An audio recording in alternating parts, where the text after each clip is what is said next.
Agora, 40 anos depois, a gente ainda vê essa mesma justificativa sendo utilizada a ponto de ainda haver necessidade de...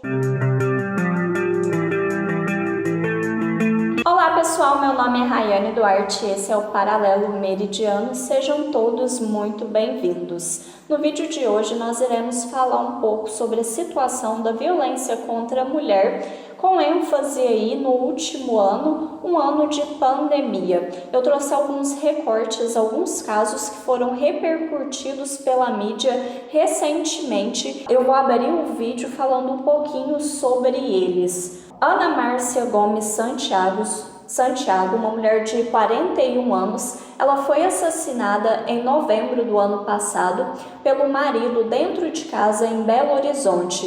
Poucos dias depois, ele procurou uma delegacia, prestou queixa sobre o desaparecimento da esposa, fingindo que nada tinha acontecido, fingindo que não sabia o que havia acontecido com ela, sendo que nesse ponto ele já tinha inclusive ocultado o corpo jogando no rio Paraopeba.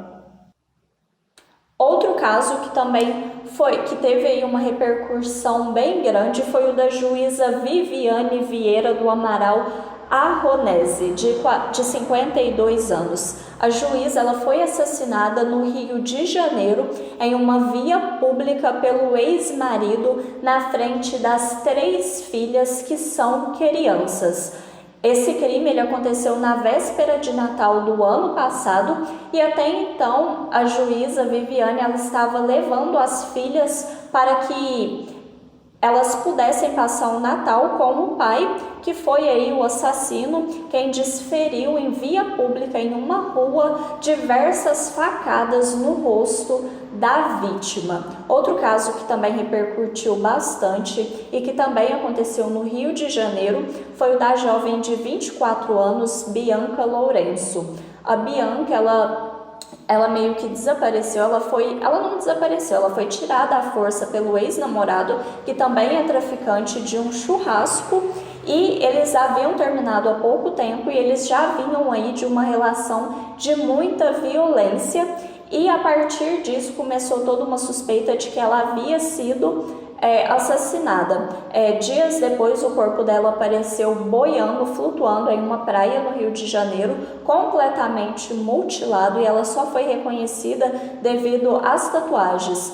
Vale destacar também que nesse caso o pai dela tinha ido até o cara implorar para que ele devolvesse o corpo para que ele pudesse, para que a família pudesse enterrá-la. Há também outro caso que eu separei aqui, que foi de uma jovem, de uma mulher transexual de apenas 19 anos, a Duda dos Santos. Esse caso aconteceu em uma cidade de Santa Catarina, que ela foi assassinada com um tiro no rosto por um cliente durante um programa, porque ele não concordava com o valor que ela tinha cobrado. Esses são apenas 4 casos, porque, segundo o Atlas da Violência de 2020, estima-se que a cada 2 horas no Brasil uma mulher tenha sido assassinada. Segundo o Anuário Brasileiro de Segurança Pública, divulgado mais ou menos em outubro de 2020, apenas no primeiro semestre do ano, 648 mulheres foram vítimas de feminicídio, o que equivale aí a um aumento de 1,9%, referente ao mesmo período de 2019. Há ainda uma estimativa da Associação Nacional de Transsexuais e Travestis de que 70 mulheres trans e travestis tenham sido assassinadas em 2020. Esse é apenas aí um recorte, um levantamento de alguns números, mas que não necessariamente condiz com toda a realidade, o que quer dizer que esses números eles ainda podem ser maiores. Há ainda, e é aí nesse ponto que entra a questão da pandemia, porque houve um paralelo nos registros. No mesmo tempo que os feminicídios, os assassinatos, eles aumentaram, os registros, Os registros, no caso, né, a realização de boletins de ocorrência sobre agressão, sobre estupro, sobre ameaça, eles diminuíram. E isso está diretamente ligado com a pandemia, porque a partir do momento que houve aí no início da pandemia um isolamento, que a mulher ela começou a passar mais tempo ainda em casa, ela ficou mais tempo ainda com o agressor, que geralmente é o seu parceiro, é o seu namorado, é o seu marido, tendo aí mais dificuldade ainda de conseguir denunciar e sofrendo ainda mais porque claramente estava passando mais tempo junto com o agressor.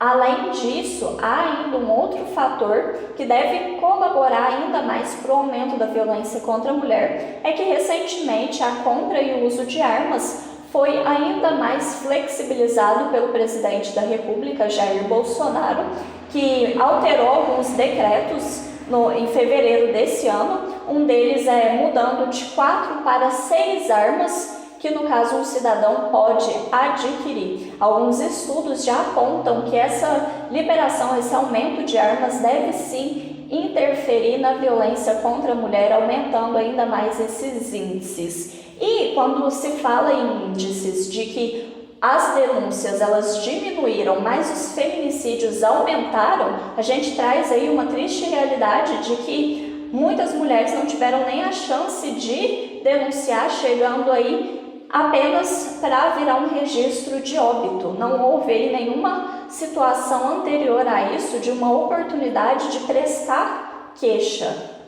Outro ponto também que eu elenquei para ser discutido, para ser debatido aqui nesse vídeo, foi a situação da justificativa da legítima defesa da honra, porque, pasmem, ainda em 2021 essa é uma questão debatida e utilizada, porque se está sendo debatido a legítima defesa da honra é porque está sendo utilizado. No início de março, o ministro Dias Toffoli, do Supremo Tribunal Federal, ele deu uma declaração falando que não se pode mais falar que o assassino ele cometeu o crime porque ele estava defendendo a própria honra por causa aí de uma crise de ciúmes ou por causa de uma suposta traição. E esse é um debate que ele vem aí de muitos anos.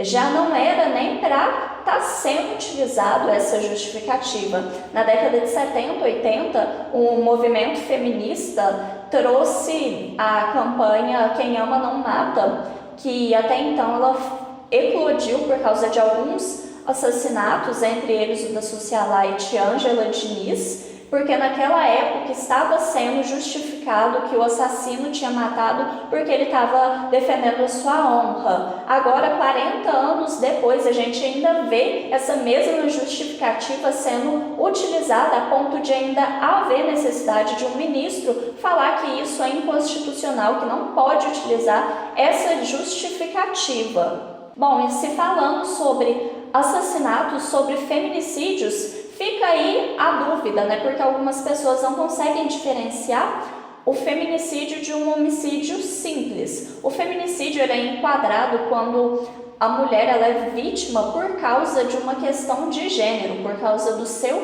gênero. E o que acontece? É uma diferença. No caso do feminicídio, o autor ele pode pegar como pena de 12 a 30 anos e no homicídio simples de 6 a 20 anos. E ainda com a lei do feminicídio, com a questão do feminicídio, ainda há tantos assassinatos, mesmo a pena tendo sido endurecida. E com todos esses pontos, com todos esses índices, a gente chega aí numa situação, numa necessidade muito grande de políticas públicas e também de uma desconstrução do patriarcado que continua aí reproduzindo todas essas questões machistas, como a questão da defesa da honra para justificar assassinatos, para justificar a violência da mulher, às vezes continuando jogando a culpa da violência, do assassinato na própria mulher. E vai destacar que quando se fala sobre necessidade de políticas públicas, é muito importante se analisar os recortes, porque, por exemplo, os casos que eu trouxe inicialmente, um deles era de uma juíza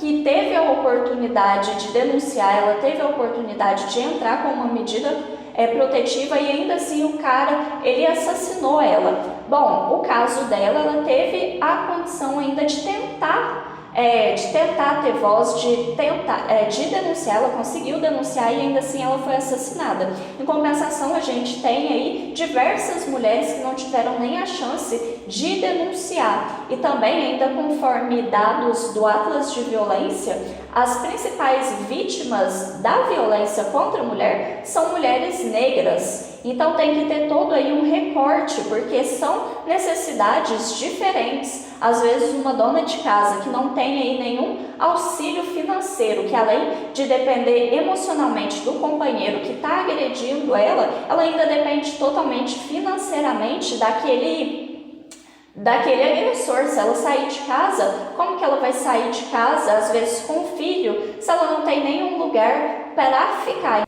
Então entra aí a necessidade das políticas públicas, mas das políticas públicas que analisem as realidades de cada mulher, porque são mulheres diferentes, com necessidades completamente diferentes. Eu trouxe esses dados, essas informações, para levantar aí essa discussão. E semana que vem, na segunda-feira, dia 8, comemora-se o Dia Internacional da Mulher, que não deixa de ser também uma data de reflexão, uma data de análise, para que a gente possa, de alguma forma, progredir em relação à situação da violência contra a mulher, que continua no Brasil sendo tão forte e tão evidente. Bom, pessoal, se você assistiu até aqui o vídeo, eu peço também, por gentileza, se você gostou, de curtir, de compartilhar aí o link do vídeo nos grupos de WhatsApp, de comentar. E há também outros vídeos aqui seguindo a mesma linha no canal, para quem quiser assistir.